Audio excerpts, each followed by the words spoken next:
we talked for about an hour on the phone about last week. And I tell you what, it was an hour was too little to spend, and I think this is a problem I'm going to continue to have as I continue to bring in people like Ali. So rather than me talk about your background, because your story starts off really interesting as a young boy. So why don't we just go ahead and talk about that, when your whole entrepreneurial journey started back when you were 8 or 9 or 12 years old or something like that. Exactly. Yeah. Thanks all for coming, and I guess when you cross being over 60 years old, now you could talk about your background. Anyhow, I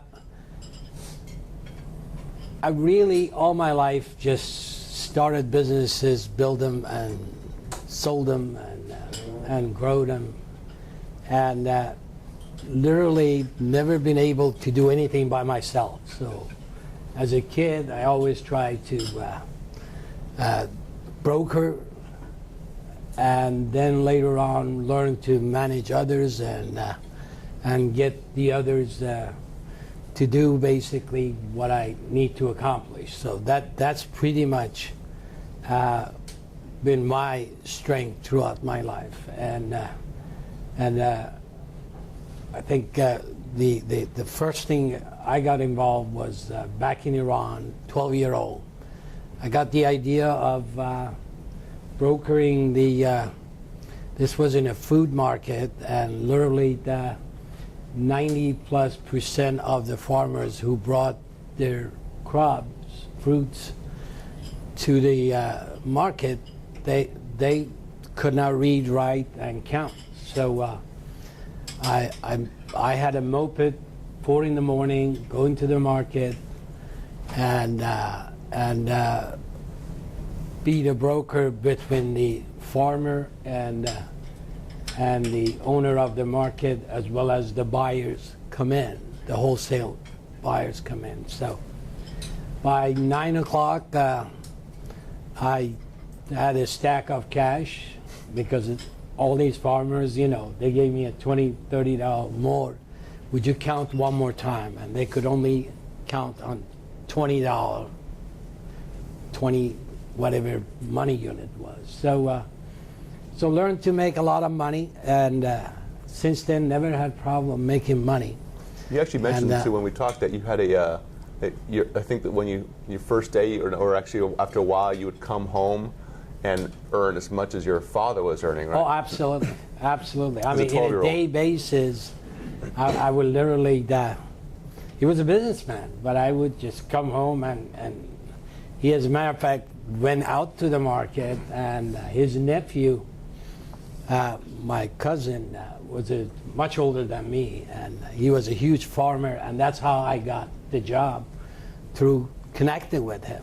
And so he checked with him, is this really kosher? My kid is not in drug market or something like that. But anyhow, but since then, pretty much all my life, that's what I done, you know, just look around what the opportunities are. And as I said, always made a lot of money, making money. And when I came to U.S., pretty much 99% of immigrants, they say they landed with few bucks in their pocket. No, for me, it was much, much different.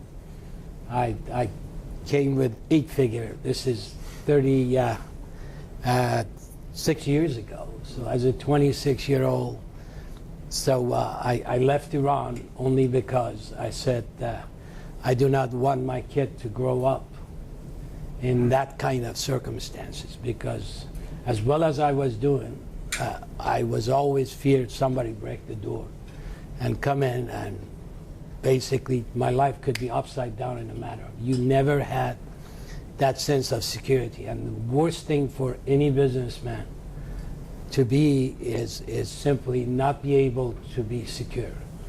And this is not, you know, during Khomeini, it was during Shah, and really people are under this impression that we had revolution. No, just one left, the other guy came in, and just, it's the same old as far as the citizens concerned. But anyhow, in U.S., I got into, first thing, like anybody else with little money, that got into the restaurant business, and I learned two things. I was extremely good at it, number one, and number two, I hated it. And primarily the reason was that the people work at the time, this is again 30-some years ago, I know now it changed a bit. It wasn't a profession to be a waiter, or usually people were between jobs or something. And so you could never, ever find any tool to motivate. And that was basically the reason after 6 months, quadrupled the business and sold it. And I said, I'm done with that type of businesses. But at the same time, I was in the graduate school in George Washington. By the way, I don't sleep. In a good night, perhaps 3 hours. And I'm a napper within that 3 hours. I go in and out. Mm-hmm. So anybody has my sleeping habit, you know, people like me don't live long. So I'm 61. I'm not looking, you know, to be 75. So it's pretty much known. My dad was like that. And unfortunately, my kids are like that too. So, but anyhow, then business after business is, I always, at any given time, involved as an investor with multiple businesses, as well as the primary businesses that I was building. So I would say I could easily, quickly name over 20 businesses that I built, and I can say over 10 businesses that failed. And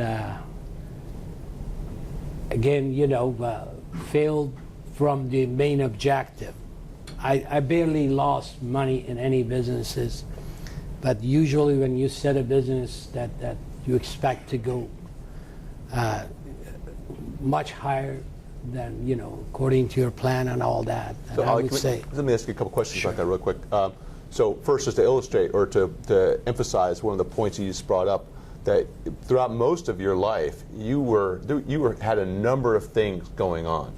It wasn't just one item. In fact, let's see from our notes from our conversation, when you started the restaurant business, you're going to GWU at the time, but then back before you left to come over here, you had started a computer service in Iran. At the same time, you also built a concierge service. Absolutely. But that's just another story. You've done that throughout your career. You had Absolutely. A number of things you were doing. And one thing we did not talk about, but if it's okay, I'd like to ask you a little bit about, was those ideas about those failures. I'm going to maybe jump ahead and talk about some of the, maybe give an example or two of the failures and what you learned from them. Is that that's okay? Absolutely. Yeah. That's I always get asked. You know, the repeating the issue with the failed businesses themes throughout was people. So if you look at every successful company, you know, like Google's and eBay's and the ones, you know, Microsoft, I think it was a kind of a historical circumstance. AOL, it was a moment that they had, you know, many others same concept, because they're really not, you know, magical concept. Anybody could have started eBay. Anybody could have started AOL. I had a company way ahead of AOL, but the basic issue throughout my failure was having the wrong people. So simply not being able to assemble the people who are 24/7 committed and want to make things happen. So I think that is the general theme throughout the field. Right. You did talk about that when we talked on Tuesday last week. So what are some, again, I'm jumping ahead because I think we probably would have covered this at the end, but if it's all right, we'll just flesh this out a little bit. What are some of the, well, let me first ask, do you feel you've gotten better at people picking? Do you feel from those lessons you learned back in those failures, now that you've been with FedBid and fully focused on FedBid since 2006, right, for Corral, but you started in 2000, fully focused since 2006. But what are some lessons you learned from the past that you applied today in FedBid in terms of people picking, getting the right people on the team and getting the wrong people off? Absolutely. I think what I learned is act quick. So in the high level executive, don't go into second chances. I think when you lose trust, act regardless of the consequences, because if you drag on it, difficult decisions, generally people tend to take their time, tend to avoid. If you have a partner not going around, not going along, dump them. I mean, that basically, either you win or they win, doesn't matter. So simply zero tolerance for not having the single energy pushing forward. And that's basically what I do now. Everybody knows every time I talk, I call creative tension. If there is no tension in the organization, I don't want to be part of it. But you want to make sure you stay on the creative side rather than the emotional. If you have people fearing their jobs, you better get them out or put them on ease. So either way, don't allow people to basically operate on a fear basis, but they gotta operate on the basis of, I gotta make this goal happen because the whole company would be in jeopardy. And I think that's what you want. Everybody drives toward the goal, but everybody loses sleep on it. So I think that's a critical thing. Comfortable people bother the hell out of me. So, to me, the whole idea of America promoting this retirement BS is so destructive. Now we have an aging society, and there's no reason you go to Florida, a bunch of 70-some-year-olds do nothing, who could be teaching as a top, Sure. teachers and all that, and productive, and unfortunately the whole advertising promoted that, and it's a very destructive 10, 20 years from now. But anyhow, I hate comfortable people. So let's talk a little bit more about that, because when we talked on Tuesday, this is some area we dug a little deeper on this idea about creative tension, because I do want to make sure that we pass on your wisdom here. And one thing I'll state before that is what you just said about acting quickly. We've heard in this room from every single person who comes in here. It's a lesson that every single effective CEO has learned at one time or another in his or her life. Al Pazer, those of you who are here for hear Al Pazer's talk, this is one of his list of 13 rules for building a billion-dollar business, was that the more senior they get, the faster you need to move to get them off the bus, because they're going to cause some problems. Absolutely. So let's talk about this creative tension a little bit. Absolutely. So let's dig in a little bit about how you foster that and how you. Well, I'll let you go ahead and talk about that. Let's talk more about it. Absolutely. I think number one, one thing about I learned from Jack Walsh was I highly recommend his book. He's got this 10% rule. So make sure on anybody work for you more than a year, just add them up. You gotta have 10% changes. So that to me, it's very effective. That it's impossible. You say I got 100%. Everybody is on board. So but you publicize. You say I will shave off the bottom 10. Now there's nothing personal. The bottom 10. And the other thing is the whole honesty, just being open with people and tell them what your feelings are.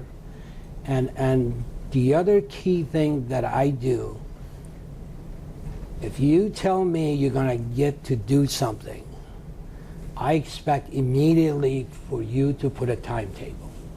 If you don't, it goes in my book, and I definitely don't tell you at the time, come in and say it's due. And it could be Friday night, and I will call back on you Sunday night or Monday morning. So when you're in the business of game changing and disruptive, as we are, there is zero tolerance, literally, for us to fail. You know, we are a trusted source today. $2 billion government purchases and corporate purchases go through us. We're like, you know, any exchange. We're like New York Stock Exchange, and, you know, when you trading, the last thing in your mind is somebody up in the exchange gaming you. So we must be the point of trust. And in order to be that, we must operate 24/7. And it's tough to be in a game-changing business if you don't have 100% of people, or, you know, I say you want to have 100, but generally you look back and say, I'm shaving the bottom 10%. But the key is set the goal, set the expectation, and demand for that. I see, you know, I always have argument with my wife. She said she would do something and nothing happens. Or she asked me to do something, I intentionally don't do it. See if she remembers. Whether than 50% of the time, she wouldn't remember. A month later, she said, why didn't you do it? I said, you didn't give me any time. You should give me it.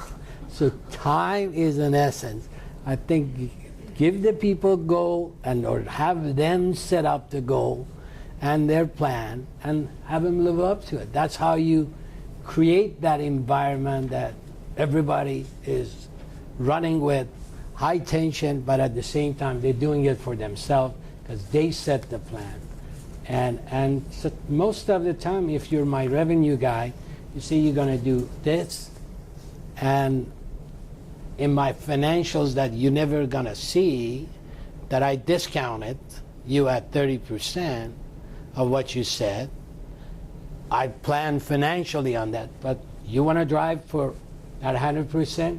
It's your call. I could be wrong. You're front of the line. And so you got to play this, and then you obviously discount him, so you cut him some slack in case, especially in FedBid business, you know, we only make money if people buy things on us. So simply that whole concept of crystal ball, you know, like Walmart, you put up the shop and you wouldn't know who's coming, who's not. So, but Walmart, they're so good at crystal ball, they can figure out what the day-by-day projection is. So similar for us. Therefore, the key is making sure the revenue guys always drive way ahead of your financial numbers. Well, let's talk about leadership a little more about this. So actually, I'm going to jump ahead. When we talked, I had written down 6 rules and ended up with the Flight of the Buffalo. So, but we're not going to talk about the Flight of the Buffalo yet. But yeah. But creative tension was number 4 on my list here, and it's juxtaposed with number 5. So this is really important for those of you in this room. So it might have sounded like, oh, this tough guy going through that, but rule number 5 was you got to be likable. So talk a little bit about that. Oh, absolutely. I think the key is you don't want people fear you. You want definitely people respect you. That means you gotta do your homework.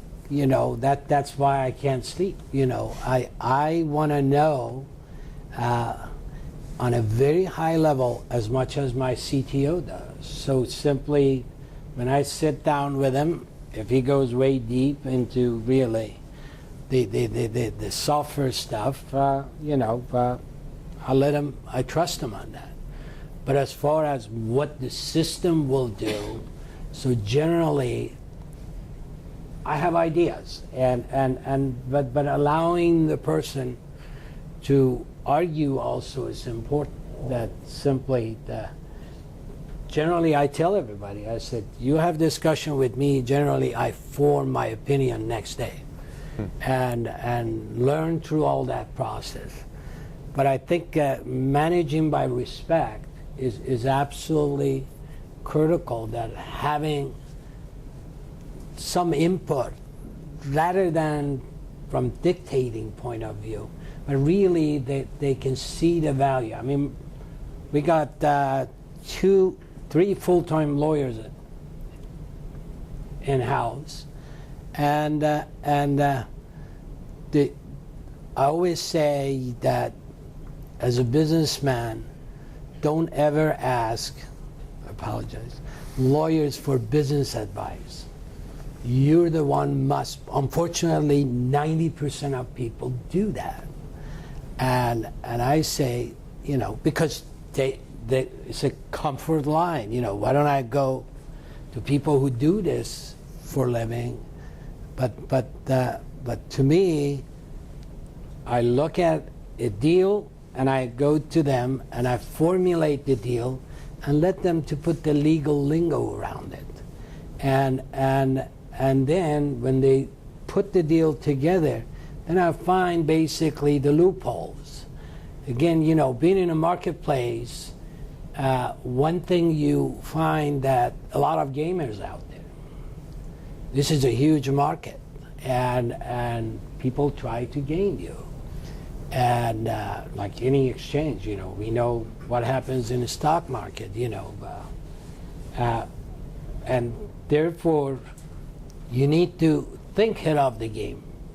You know, I mean, I constantly look at that if I am on the gamer side, that simply what would I do? So I think the bottom line is try to be ahead of your people, but learn from them, ahead of them in a very high level basis, on the structure basis, on the strategic level. So would you say that you, generally speaking, don't want to be, and stop me if I'm putting words in your mouth, but you don't want to be surprised by your people? Is that basically what you're saying? I mean, you don't want to hear something from them or get information from them that is surprising. So you want to, is that basically what you're saying, by staying ahead of them? I don't want to, you know, look good to them. I want to be an added value. Like the only body in the organization I never want to be surprised is my CFO.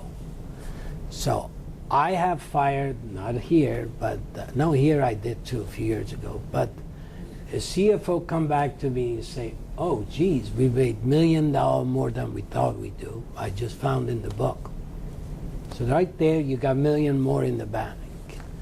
To me, this is a true story. I've fired many CFOs. I mean, just immediately the flag goes up. If $1 million unfunded money, or unfounded money, I should say, then there'd be a 10 suddenly show up as liability. That's simply that's the area I don't have problem about for them to surprise me with their knowledge and discoveries, but the key is that as long as it's learning, you know, as long as it's really not surprised that they missed something and they caught up with it. Okay. But also the key is owning your problem. I think that is, I hate somebody, you know, I make this analogy all the time. I say, you know, we come from Christian Jews, and I'm a 3/4 Orthodox Christian, by the way, so I was raised. So we got this concept of heaven and hell. So the guilt is part of our bringing up, and you see a lot of us tend to not admit our shortcomings. You know, you make a mistake, first thing you somehow want to externalize it. So that's something I say, if you goof up, you own up, because that's one thing I learned, to own up my problem very quickly. And I would really honor that if somebody shows up, say, I goofed up there, and we jump in and simply we own his or her problem. So would you have saved the CFO if he came up back to you and said, you know, I messed up, I found this $1 million, but I understand why I messed it up, and I'll fix it, it'll never happen again? I would have kissed his hand. Okay. So that to me, again, comes in that, imagine they giving you a good news. To me, that's an awful news. But well, let's talk about that. It seems like it's related to, I was just going to read some of the items we wrote down here about leadership, and then you can wrap about that, and we'll go into a little bit about strategy, particularly about the difference between bootstrapping, when I bootstrap, when I go get funding, and so forth. So the 6 items we talked about, one was just, which we already mentioned, people. Get the right people is absolutely the most important ingredient to any successful business. You said that was number 1. Number 2 is honesty. It's a little bit what we just talked about. And again, I'm just going to read all these off, and then you can talk about the ones that you want to.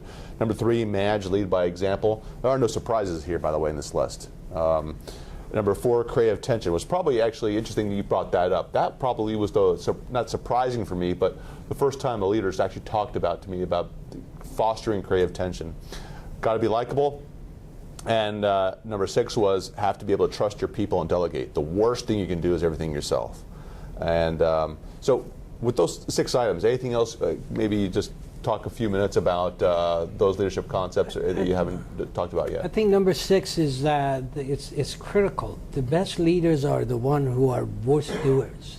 I mean, I can tell you I'm not able to do things. So that always forced me to get others to do it. I can't simply say, yeah, take that and put it there, but the idea for me, this is true story. You give me a nail and a hammer. Within 30 seconds, I come with the bleeding lip. This has happened.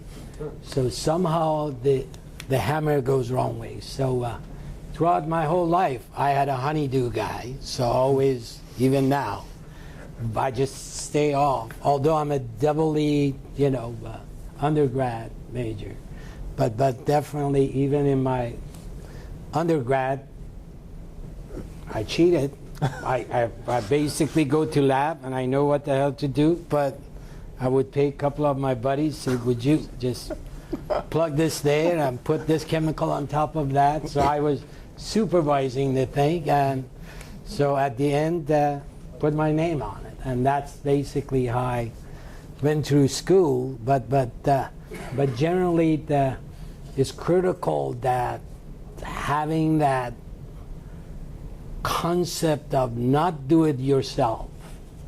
This is what I believe. It makes you a better leader if you don't subscribe to American do it yourself. So generally, if you're doing that at your home and you're always in Home Depot, whatever, and you want to make sure don't take that to your work. Yeah, it's a good idea. So, and you talked about, though, you had to be able to trust your people and delegate. So in my business, this is what I find is the hardest thing to get a CEO or any senior executive to do is to actually be able to do the delegation. And this is really going to be the dividing line between a company that's below 10 million and above 10 million. I'm just going to pick some number out there, but there's a scalability problem if a CEO is not going to delegate. It's impossible. Are enough hours in the day, and even if you work those 21 hours, didn't do anything else, sleep those 3, you still can't do that all. So, so what are some ways that you help convince yourself, or whatever question I want to throw out there? I'm not really sure, but how do you convince yourself that someone's trustworthy and that you can actually go ahead and delegate to them? What do you do? I think again, having that risk factor in you is critical, because I literally, a lot of times, I delegate something to Mr. X, and half the way, I'm 100% sure Mr. X is failing. But the fascinating thing, and I have 2 other senior guys say, I gotta let the time go. I mean, literally, I risk the business to simply see, I could be wrong.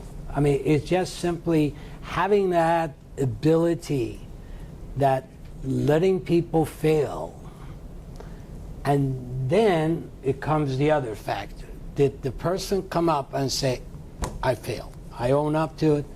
Then you kiss their hand, say, we have that problem. And then these two others just raise the flag and I just say, yeah, Joe failed, here he is, he's saying, and let's just own it, go solve the problem. Also they learn, you know, but again, there has been 5-10% of the time that I was wrong. So simply enabling people to go their process of whole timing, whatever you delegate it to them, it's absolutely crucial. I think that's things that sometimes keep me up at night, that try to hold myself back, yet he or she has another 5 days.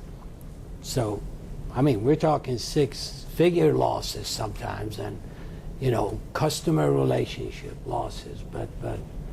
But again, you know, as I said, you lead by example. You want to teach the others do the same, and obviously somebody came up to that level.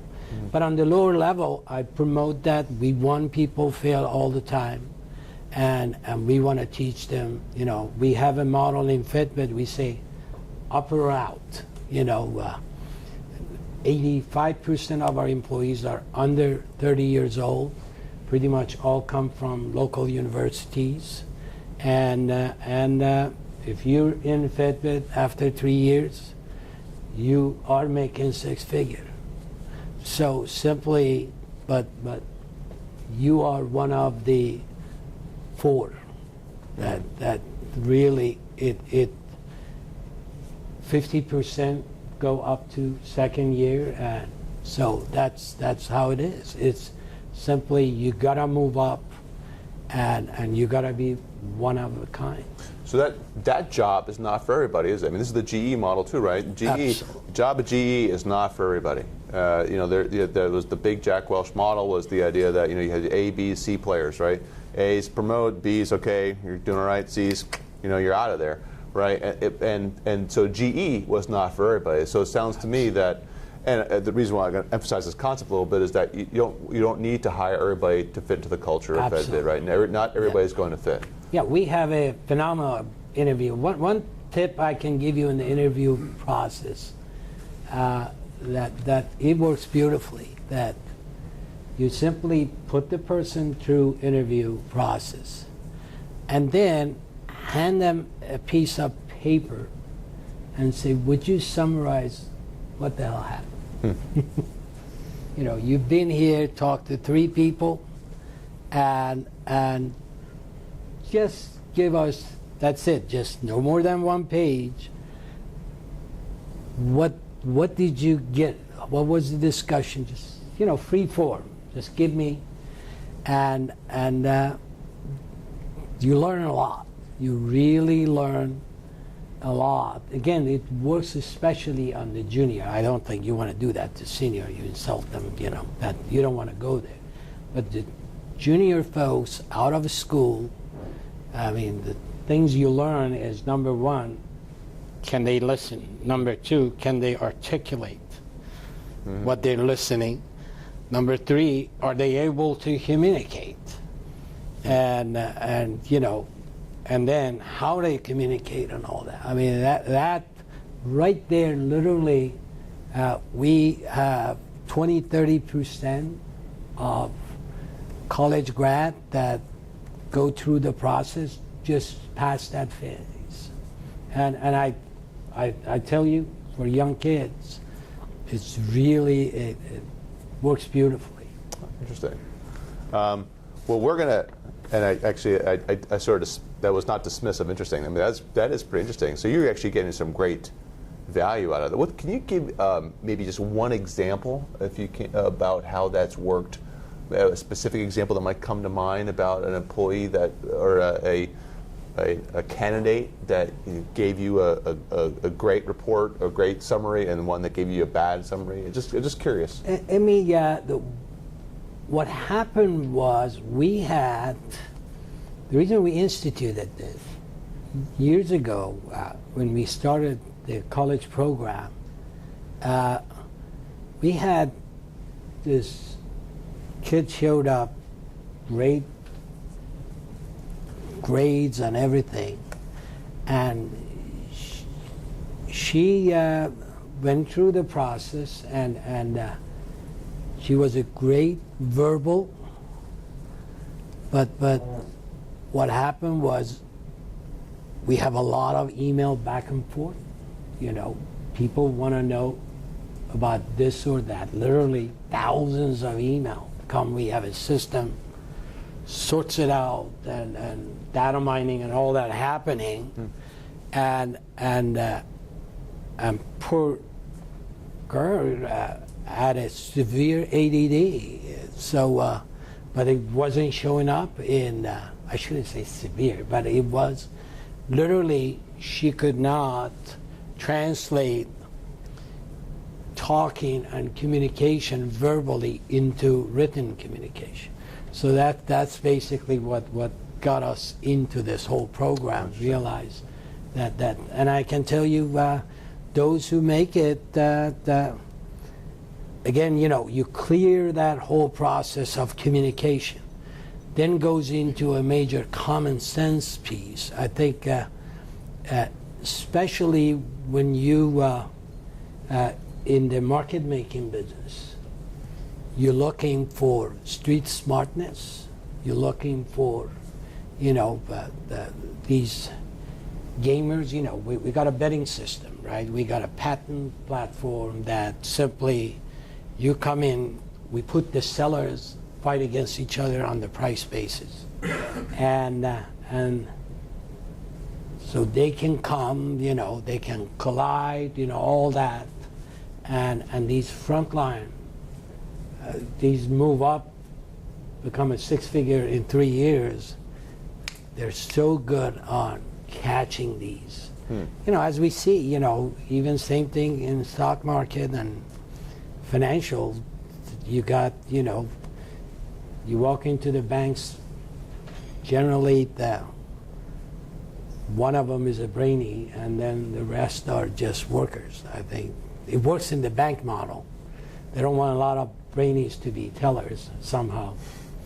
And in our case, we have to have everybody to have a not only good communicator, also the common sense is phenomenal factor in them succeeding in a fast-moving market like this. When I heard from somebody, I can't remember who it was, just over the past week, who said that FedBid, she interviewed for FedBid, and it was a tough interview. That's what she remembers about it. And she wasn't hired. She said it was, but it was a really tough interview. It was rigorous, and it wasn't easy. And so it's clear that you're trying to make sure that you had the right people to fit the job of what you're doing. I think again it goes to the point of trust. You know, we have zero tolerance for anybody who make mistakes and not admitting to it. So the minute you recover your mistake, at any cost, we have a phenomenal package. You know, please don't say that outside to whoever hits it. It's on YouTube. It's going to be recorded. We got a lot of lawyers lawyers out there want to sue us, so we make sure that we give big check and get you signed the release form, and so, you know, being a fast-growing company, definitely we're a target, and you know, that's just the biggest shortcoming in businesses I built. That every time, you know, I had 5 government contracting businesses that go from ground zero into 60+ million in a matter of 3 to 5 years, and it was just fascinating to watch. You know, first year and a half, we were under radar, and suddenly, the minute you go into 20+ million, then you start the lawsuit coming. So that's cost of the business. So let's shift gears for a little bit. While time we got left, and probably go about another 5 minutes and open for Q&A. Talk a little bit about strategy. So you gave me a couple thoughts about how to be strategic, how to create a strategy for organizations. Let's just talk about strategy in general, because those of you who didn't see in the bio, just had a capital raise back in 2012, January 2012, from Steve Case and Ted Leonsis' firm, Revolution. Absolutely. Yeah, and Ted Leonsis is your vice chairman on your board. So, absolutely. So you guys play poker together. So let's talk a little bit about strategy. I think as a CEO, you always, I would say 50% of my time is seeing where we're going to be in for 1 year, 2 year, 3 year, and beyond. So, and then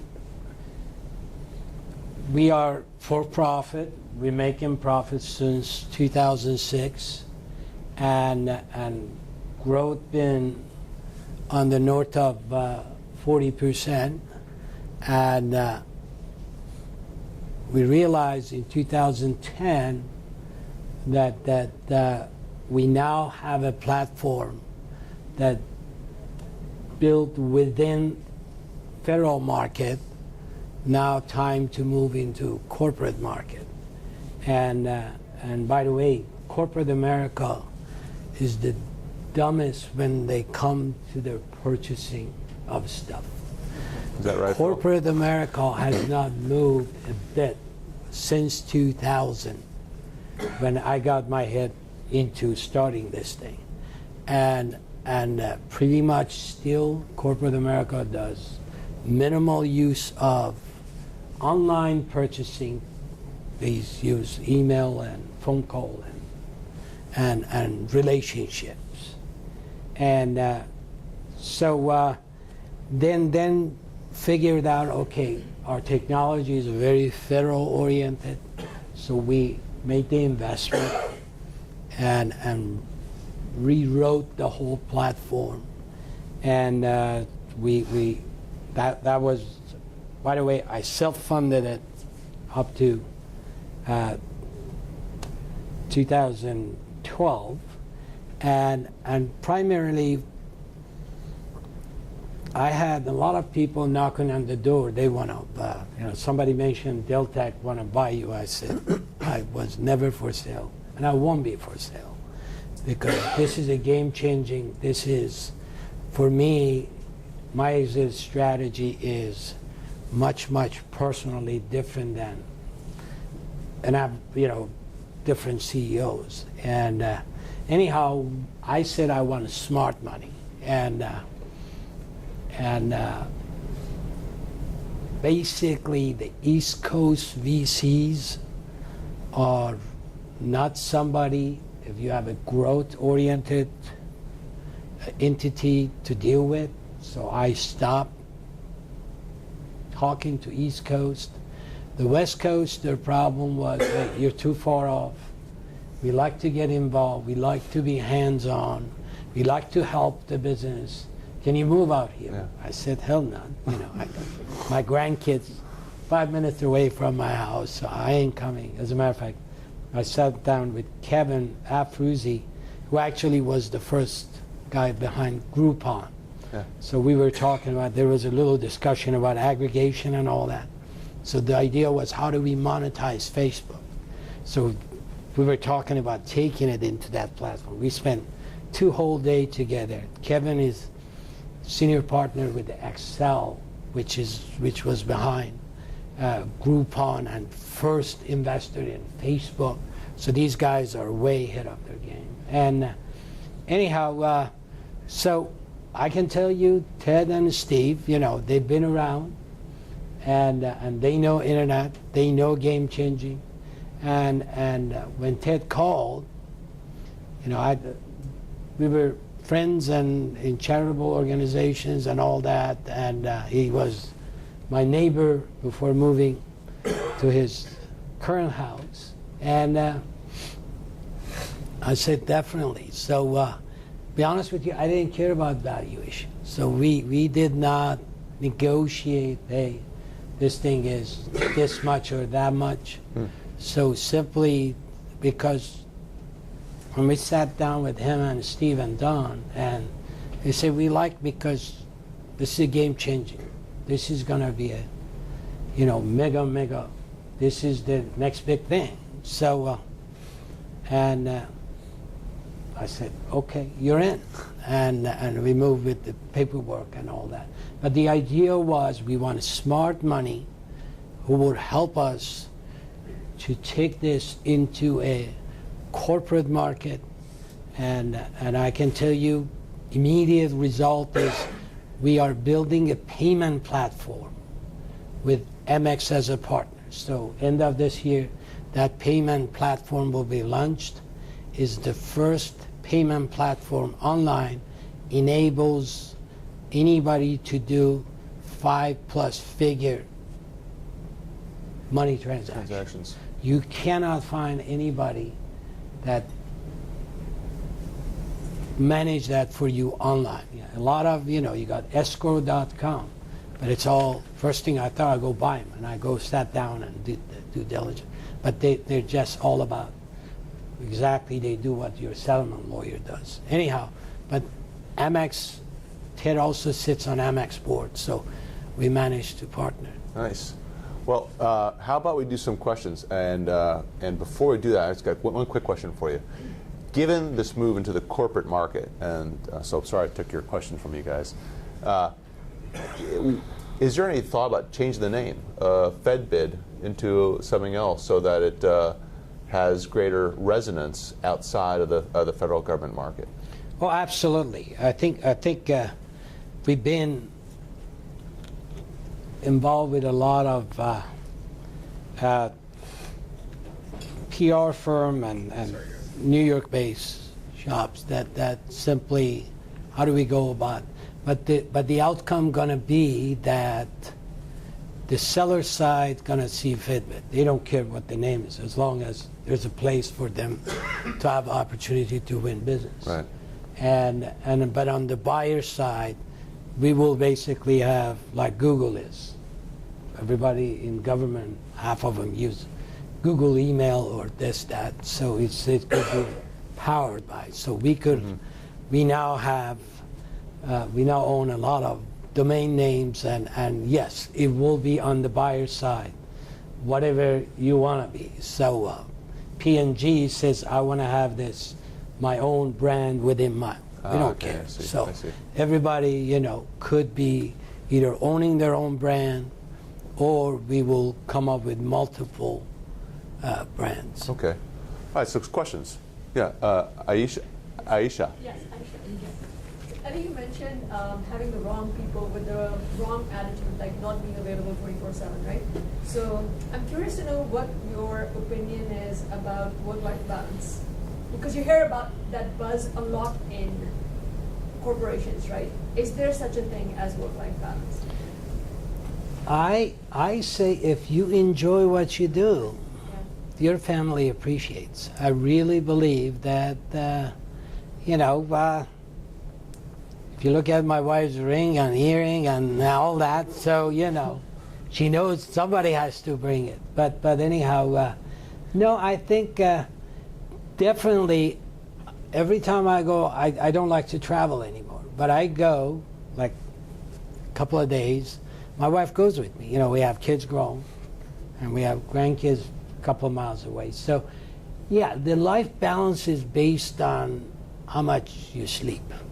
How much, So I think, for me, it's never been a problem. I coach my kids, soccer, basketball, and I was in Hong Kong in a meeting and had to fly back. Everybody, let's go to bar or this, that. I said, no, I got to catch the flight. I got a game to manage and coach. So I think I have a great, knock on the wood, that like after 3 o'clock, nobody sets a face-to-face meeting because I got to go spend an hour with my grandkids. So that's what we do. I'll go over here, yeah. Don.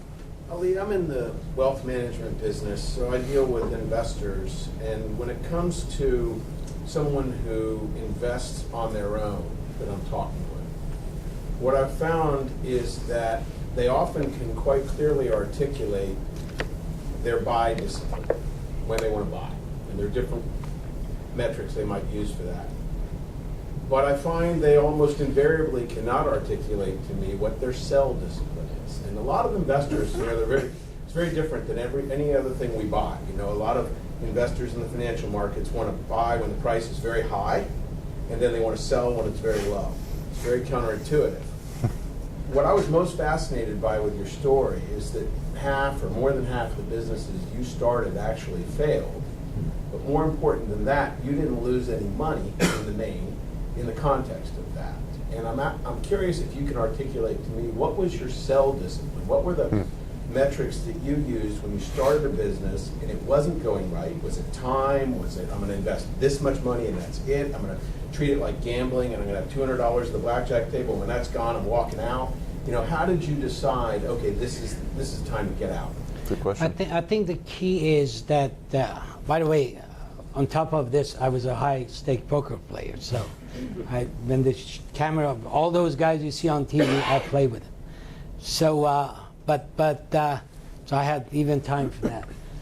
But I think with the gambling, one thing I learned earlier, that you simply go, I did high stakes. So, I would literally, you could lose your life like that. So, but I would take a six-figure money and say, this is a six-figure game. And that was it. If I lost, I think the people end up on TV around that table. They have learned that discipline. That's why they survive as long as they did and being featured. I think in business, that's what I did as well. So one business, for example, it was called Telesearch, that I was Google on the phone in 1985. And there was no internet, almost no cell phone. Very few of us had this huge animal that everybody in the street look at you, what the hell the guy is doing. But I did seven-figure on radio because advertising. Because the idea was you gotta get the people call and all that. But anyhow, literally after 12 months, I lost. Those days also there was no kind of a VC, none of that. So you couldn't get others involved. So a couple of million gone, and it was a lot of money then. Even now it's a lot of money. But again, the key is setting the time and setting the amount of dollar you want to bet.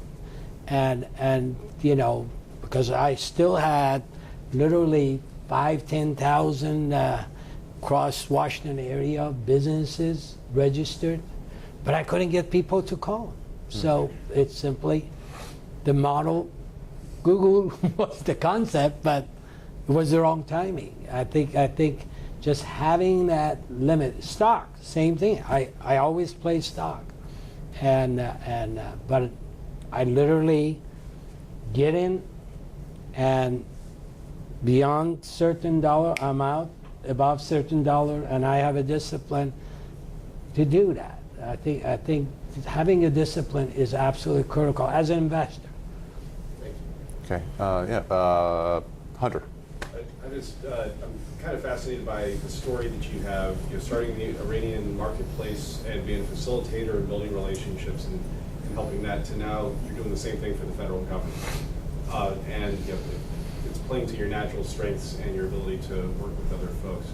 As somebody who has done a lot of searching recently about where I best fit into an organization, how does someone like me figure out a CEO who will allow me to play to my strengths, to go in and find someone who really needs what I offer? I think about the people that I'm speaking with right now in career development, and a lot of times when you are very open and honest about what you're looking for, they almost are threatened by it, or they see it as a weakness. And so just would appreciate any advice there. I rarely do hiring myself. Generally, the folks around me, we always get outsiders to do recruiting. So I think to me, what is the most important, number one, is the value. If I never like turnaround people. I'm a growth guy, and I just recently met somebody that because I'm 61, have to set the transition outside, day to day. The goal is 3 years I get out on a day-to-day basis, out and be pretty much strategic. People like me never retire. We're gonna die while we're working. But the key is, the value system that one has is absolutely critical. Family and really enjoy what you do, and all that is critical. All right, we have 1 more minute, so Phil, your last I'm not question. surprised you have a money platform, since I think Ted founded Revolutionary Money and then sold it to American Express, but Money Circle.